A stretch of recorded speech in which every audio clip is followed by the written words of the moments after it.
महिलाएं समस्याएं लेकर के आती हैं, जो कभी अपनी लाइफ में हारी हुई महिलाएं हैं, समाज में शोषित महिलाएं, वो हमारे इस टेम्पल में, इस मित्रम फैमिली में आने के बाद से एक ऐसे परिवार को पाती हैं, एक ऐसी ऊर्जा को पाती हैं कि फिर वो अपने ही जीवन को बेहतर नहीं बनाती हैं, फिर वो अपने आसपास के लोगों के भी जीवन को बेहतर बनाती हैं और समाज को भी बेहतर बनाने लगती हैं। तो ये एक कह सकती हैं एक आध्यात्मिक ऊर्जा है, जिस इसी वजह से हम इसे टेम्पल कहते हैं। तो अगर कोई हमारे परिवार के साथ एक दूसरे को सुन रहा है, समय दे रहा है, तो ये भी एक तरीके का पूजा पाठ है। आम आदमी की भाषा में हम कहें तो ये कम्युनिटी डेवलपमेंट प्लान प्रोजेक्ट है, लेकिन ये एक पूजा का उपक्रम है जब हम दूसरे की समस्याओं को सुन रहे हैं और उसे समझा रहे हैं। तो यहाँ पे कोई समस्या लेके आता ज़रूर है, बट जो बाकी के लोग होते हैं वो उसकी समस्या को ख़त्म करने के लिए पूरी तरीके से प्रयासरत हो जाते हैं। यानी हमारे जीवन का फिर उद्देश्य बन जाता है कि अरे भाई वो तो विशाल को प्रॉब्लम है, अब हम लोग सब लोग विशाल के लिए कुछ नहीं कर सकते हैं तो दुआ करें, कम से कम विशाल को फ़ोन करके पूछें कि हाँ भाई विशाल कैसे हो। तो ये एक भावना डेवलप करता है कि मैं अकेला नहीं हूँ, कोई है मेरे लिए।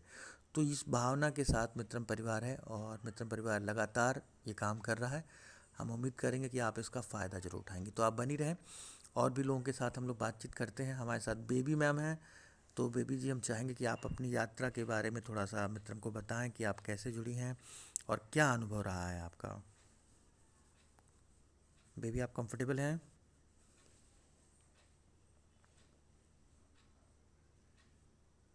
बेबी जी, आप कंफर्टेबल हैं?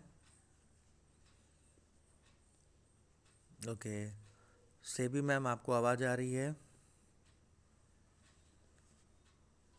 जी सर। मैम, आप अपना अनुभव बताएं, कैसे आप टेंपल से जुड़ी और अभी आपकी लाइफ में कैसा चल रहा है, पॉजिटिव नेगेटिव जो भी एक्सपीरियंस हैं आपके। धन्यवाद सर, आपने मुझे फिर से एक मौका दिया बोलने का।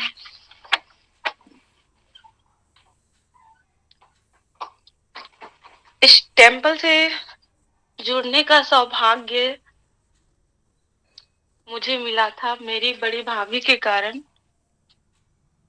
जो कि सूर्य वंदना के नाम से मशहूर है अपने आध्यात्मिक कार्यक्रम में और योगा शिक्षिका के रूप में। अभी इस मंच पर नहीं है, लेकिन उन्होंने मेरे लिए बहुत कुछ किया है। एक्चुअली मैं दुख को अब गिनना नहीं चाहती हूँ। मैं जिस वक्त आई थी, जैसा कि सर ने बताया, यहाँ पर लोग दुखी होकर आते हैं, कोई उनका सुनने वाला नहीं रहता है, जिसके कारण वो धीरे धीरे धीरे इतना फ्रस्ट्रेट हो जाती है कि चाहती है कि अपना जीवन अब खत्म हो जाए, उससे अच्छा और कुछ नहीं हो सकता है।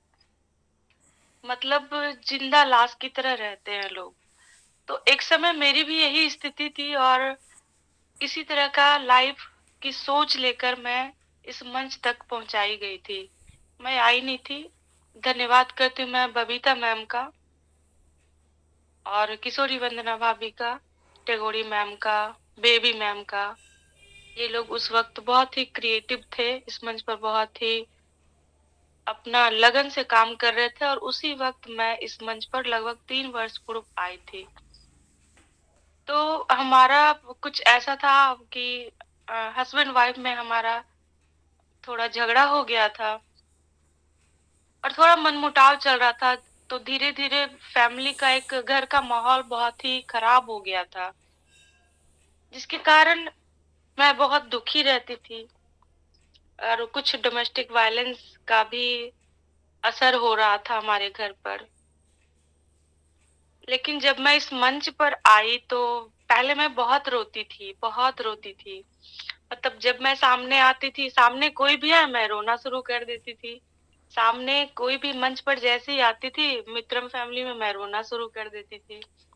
तो मुझे अच्छे तरह से याद है, एक दिन टेगोरी मैम ने मुझे बहुत बुरी तरह से डांटा कि आप इतनी सशक्त महिला हो के रोती क्यों है? जो दिन बीत गया उसको छोड़िए, रोना पहले बंद कर दीजिए।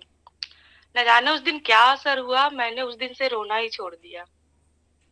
और मेरी यहाँ की काउंसलिंग से, लोगों से मिलने से, अपनी बात बार बार बार बार रखने से, पता नहीं कैसे मेरा माइंड 360 डिग्री चेंज हो गया।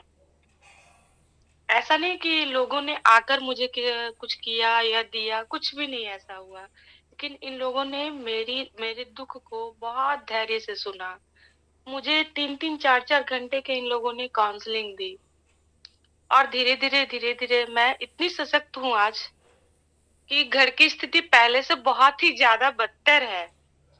आप लोगों को पता होगा, नहीं भी पता तो मुझे बोलने में आज कोई झिझक नहीं है। मेरे हस्बैंड एक मर्डर केस में जेल में है और मैं लगभग 2 साल से अपने घर को चला रही हूँ, बिना किसी के हेल्प के। और इसके लिए अब मुझे ज़रा-सा भी तकलीफ नहीं होता, मैं एक दिन भी नहीं रोई हूँ और मुझे लगता है चलो ठीक है, समय बुरा हुआ है, ठीक कर लूँगी। मैं अपने सारे बाहर के काम, घर के काम, अपने हस्बैंड को देखना, उनके केसेस को देखना, मैं हर चीज़ अपनी तरफ से बेस्ट दे रही हूँ। अब रिज़ल्ट ऊपर वाले के हाथ में है और ये जो मित्रम का जो एक सोच है, मित्रम एक सोच है, मित्रम एक जीवन शैली है, इसको लेकर मैं अपने समाज में घूमती रहती हूँ। आज की एक घटना बताऊँ, जैसा कि सर ने बताया मैं बोकारो झारखंड होमगार्ड पुलिस में हूँ और मेरी ड्यूटी अभी लगी हुई है बालिका विद्यालय, कस्तूरबा बालिका आवासीय विद्यालय में है और यहाँ 6 से लेकर 12 की बच्चियां पढ़ती हैं, जिनका 24 आवर उसी विद्यालय में रहना, खाना पीना सब होता है। तो जो एक उम्र होता है 10th के बाद 11 12 या 10th को भी हम जोड़ सकते हैं, बच्चियों के मन में एक बहुत अलग तरह का बदलाव या उथल-पुथल रहता है दिमाग में और खुराफात भी रहता है। तो ऐसे में कुछ रिस्ट्रिक्शन रहते हैं स्कूल के कि बच्चों के पास मोबाइल नहीं होना चाहिए। ऐसे में कल 2 बच्चियाँ जिनके पास मोबाइल मिल गया और जितनी सारी टीचर्स थी वो उन्होंने उन्हें बहुत डाँट लगाई और एक हो जाता है मन में उनकी ग्लानि भर गई थी कि मैंने बहुत बड़ा अपराध कर दिया और आज उनके पेरेंट्स आए तो उन्हें रोक दिया गया और बोला गया कि इनके पेरेंट के सामने उनको बात किया जाएगा और बच्चियां इतनी डर गई या फिर उनको इतनी नफरत होने लगी खुद से कि उन्होंने बहुत बड़ा गुनाह कर लिया है और उनमें से एक बच्ची ने फटाक से बोला, मैम अगर आप मेरे माता पिता को बताइएगा तो मैं सुसाइड कर लूंगी। ये बात मुझे बहुत बुरी लगी कि बाल मन है, मानते हैं गलती हुई है, लेकिन इंसल्ट किसी की नहीं करनी चाहिए। बच्चों को हम अलग तरीके से समझाएंगे। मैंने अपने प्रिंसिपल मैम से रिक्वेस्ट किया कि मैम एक बार मुझे बात करने दीजिए।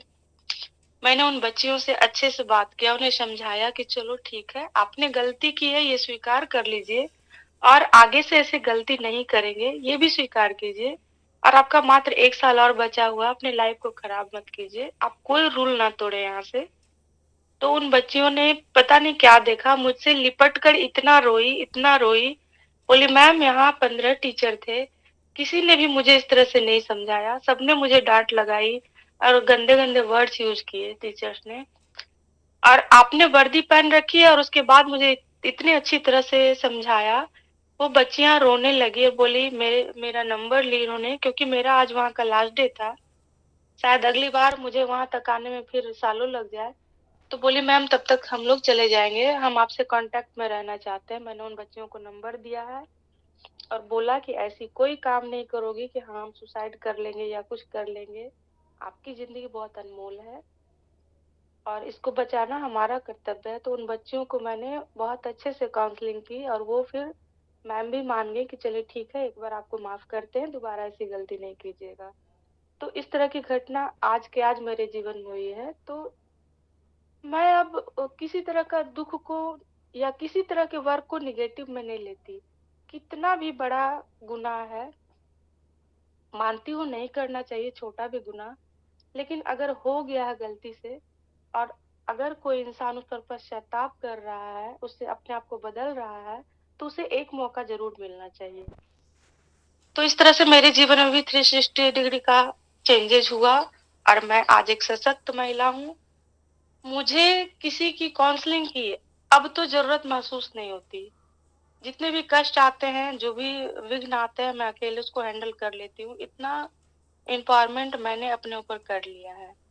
तो बहुत बहुत धन्यवाद इसके लिए मैं मित्रम का दूंगी और बाकी अगर कुछ छूट गया है तो मैं सर से अनुरोध करूंगी कि आप जोड़ सकते हैं सर।